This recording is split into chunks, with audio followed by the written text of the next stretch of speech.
tamu undangan yang saya hormati.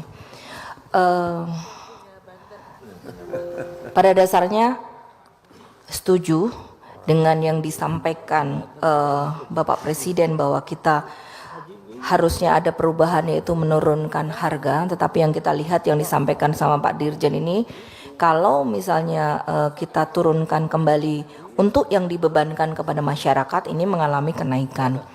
Yang kedua, dalam asumsi dasar ini kita tidak melihat bahwa komponen yang ada di Jeddah. Karena kan kita tahu bahwa perjalanan besok tidak hanya Madinah dan juga Mekah, tetapi Jeddah. Adanya pemulangan dan juga keberangkatan ini tidak terlihat. Terus kemudian yang menjadi tadi pertanyaan besar saya, gitu kan? Karena di sini ada layanan jemaah haji yang di Arab Saudi, khususnya akomodasi, mengenai check-in dan check-out. Kita tahu bahwa planning semuanya yang sudah terjadi kemarin-kemarin itu kan hampir tidak seperti yang kita harapkan. Adanya delay pesawat, baik itu Saudi maupun Garuda. Terus kemudian kalau misalnya harus disesuaikan dengan check-in dan check-outnya luar negeri, bagaimana nanti kalau misalnya terjadi keterlambatan? Apakah kita sudah prepare dengan itu atau bagaimana? Apakah ini juga sudah dibicarakan? Paling tidak sebelum rapat ini kita mulai, Kementerian Agama sudah mendiskusikan atau diskusi dengan maskapai, baik itu harga ataupun dengan ketentuan yang sudah disampaikan kepada kita. Nah, jangan sampai yang seperti kemarin tahun lalu, keterlambatan atau pemindahan kepulangan jemaah ini juga akan menjadi akibat yang sangat luar biasa dan berdampak gitu. Nah, ini durasi 9 hari yang ditulis. 9 hari kita pengennya juga ada 8 hari full di Madinah. Kemudian kalau misalnya ada keterlambatan ini bagaimana? Itu. Terus kemudian sebelum juga kita menyampaikan atau juga mensetujui asumsi dasar, karena memang sebagian besar ini adalah biaya penerbangan, sekiranya selama ini usulan buat pimpinan Pak Wahid, paling tidak begini. Kawan lama ini. Paling tidak kita juga bisa tahu gitu kan, bagaimana kita bisa menghitung aftur gitu. Selama ini kan kita iya aja kalau maskapai sampaikan, tapi kita bisa mengundang ahli aftur sehingga kita tahu, jangan cuma yes saja gitu loh. Kita nggak tahu kemarin belum disampaikan juga diskusi antara Kementerian Agama dengan juga maskapai, kalau nggak salah kan ada pertemuan kan di situ. Nah, ini kita tidak tahu karena seperti tadi yang disampaikan Bu Seli, karena ini setiap tahun ada mengalami kenaikan gitu. Terus kita tahu juga bahwa kenaikannya ini seperti apa sih? Pak Husni tadi juga sampaikan bahwa masing-masing daerah itu juga beda. Jadi ini rata-ratanya 34, padahal tidak seperti itu gitu kan. Nah, kemudian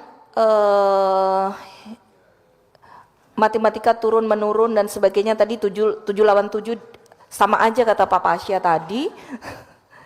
Terus kalau kita lihat juga setuju juga manasik itu juga kalau misalnya kita lihat kayaknya nggak cukup waktu deh antara 62 dan 82 itu, karena nanti juga kepotong dengan puasa, belum lagi kesepakatan penandatanganan dan sebagainya, itu tidak mungkin.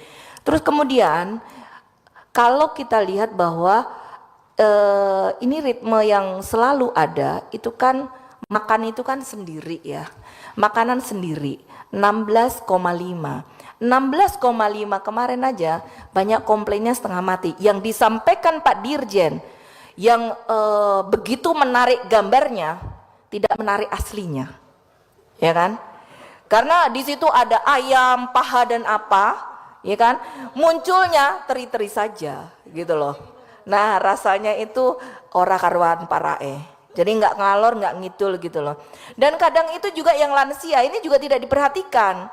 Bisa juga lansia ini ibaratnya ayamnya digigit ini mencolot gitu loh Pak, saking kerasnya. Nah, ini juga jadi perhatian.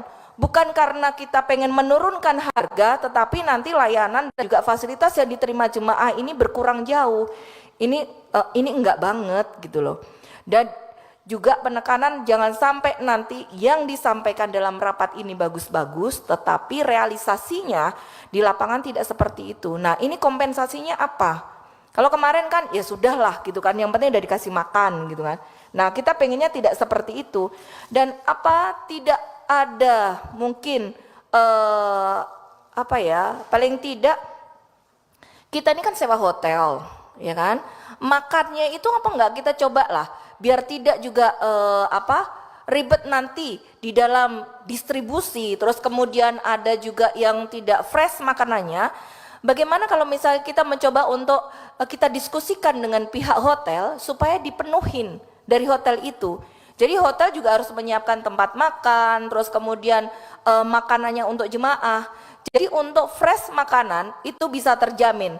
Jadi paling tidak kita memakai hotel juga, makanan juga bisa kita nilai juga. Selanjutnya untuk kita bisa menentukan berapa sih yang akan kita setujui atau idealnya nanti yang akan dibayarkan oleh jemaah dan juga nilai manfaat. Saya rasa juga secepatnya nanti Dirjen PHU memberikan komponen-komponen yang komplit kepada kita. Karena kalau kita melihat di sini kan kita hanya dasarnya saja. Kalau kita lihat yang dulu asumsi dasar ini ada 22 komponen gitu kan. Yang waktu lalu ya ada juga 21 komponen ini tapi agak berbeda. Jadi misalnya volume manasik tidak dimasukkan, kemudian ada layanan di Arab Saudi dan layanan dalam negeri. Jangan sampai nanti kalau kita tidak melihat secara komplit yang diberikan waktu lalu, jadi ini keperluan-keperluan yang bukan untuk jemaah dibebankan kepada jemaah. Terima kasih. Terima kasih Bu Wulan.